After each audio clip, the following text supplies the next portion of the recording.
Hello दोस्तों, welcome back to my YouTube channel maths plaza. तो दोस्तों, आज मैं अपने इस वीडियो में Bihar board class 8 Hindi chapter 9 Ashok का शस्त्र त्याग इस चैप्टर का क्वेश्चन आंसर करने वाला हूँ। आइए देखते हैं कौन कौन सा क्वेश्चन दिया गया है। तो चैप्टर का जो है पहला क्वेश्चन दिया गया है कि पद्मा के ललकारने पर भी अशोक ने युद्ध करना स्वीकार नहीं किया, क्यों? मतलब पद्मा जब इसको बार बार जो ललकार रही थी युद्ध के लिए, फिर भी अशोक युद्ध करने नहीं गए, क्यों नहीं गए? तो पद्मा स्त्रियों की सेना लेकर युद्ध के लिए ललकार रही थी, लेकिन अशोक ने युद्ध स्वीकार नहीं किया, क्योंकि हम लोग पढ़ चुके हैं कि पद्मा जो है क्या थी, एक महिला थी, उसकी सेना भी सारी क्या थी, महिला थी। और अशोक जो है उसका युद्ध स्वीकार नहीं किया। क्यों नहीं किया? क्योंकि अशोक स्त्रियों पर हाथ उठाना पाप मानते थे। अशोक ने कसम खाया था कि हम कभी भी किसी भी स्त्री पे, किसी भी महिला पे हाथ नहीं उठाएंगे। स्त्रियों के साथ पुरुषों का युद्ध करना शास्त्र में अनुचित कहा गया है, इसलिए पद्मा के बार बार ललकारने पर भी अशोक युद्ध करने नहीं गए। अगला क्वेश्चन कह रहा है कि पद्मा को अशोक से बदला लेने का अच्छा अवसर था, तब भी उसने अशोक को जीवित क्यों छोड़ दिया? कहने का यह मतलब हुआ कि अशोक ने कसम खाया था कि हम महिला पे, स्त्री पे हाथ नहीं उठाएंगे। तो पद्मा चाहती थी अशोक को मार के अपने पिताजी का बदला ले सकती थी, फिर भी वो जो है नहीं उसको मारी, उसको जिंदा छोड़ दी। क्यों? तो पद्मा के सामने सम्राट अशोक नतमस्तक थे, मतलब अपना सर झुका के खड़े थे कि हे देवी, आपको जो करना आप हमको कीजिए, मैं युद्ध नहीं करूँगा। वे शस्त्र का त्याग कर चुके थे तथा प्रण कर लिए थे कि आगे कभी युद्ध नहीं करूँगा। यानी कि अशोक जो है कसम खा लिए थे कि हम भविष्य में कभी भी, चाहे वो स्त्री हो या पुरुष हो, किसी से भी युद्ध नहीं करेंगे।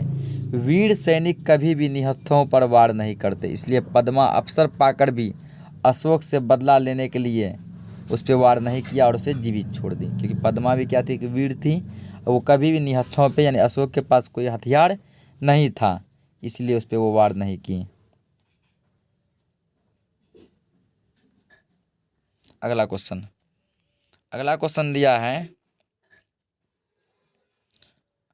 अगला क्वेश्चन आपका कह रहा है कि जैसे बुद्धम शरणम गच्छामि, इसका जो है क्या हिंदी अर्थ निकलेगा? तो इसका हिंदी अर्थ निकलेगा भगवान बुद्ध के शरण में जाता हूँ। धर्मम शरणम गच्छामि, इसका मतलब बौद्ध धर्म के शरण में जाता हूँ। संघम शरणम गच्छामि, तथा संघ के शरण में जाता हूँ। तथा नहीं लिखेंगे, डायरेक्ट लिखेंगे संघ के शरण में जाता हूँ। अगला क्वेश्चन पाठ से आगे है, इसको छोड़ देंगे। देखते हैं व्याकरण में, पाठ से आगे काफ़ी क्वेश्चन दिया गया है। ये रहा यहाँ से व्याकरण सेक्शन। तो व्याकरण का जो है पहला क्वेश्चन आपको दिया गया है। तो व्याकरण का पहला क्वेश्चन, ठीक ना, एक मिनट।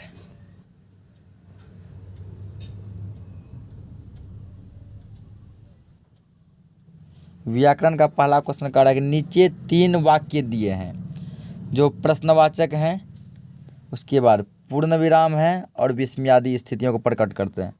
पढ़िए और बताइए कौन सा कहाँ लगेगा। उक्त उदाहरण के आधार पर ऐसे ही 3 वाक्य चुनिए, जैसे मगध की विजयी हुई।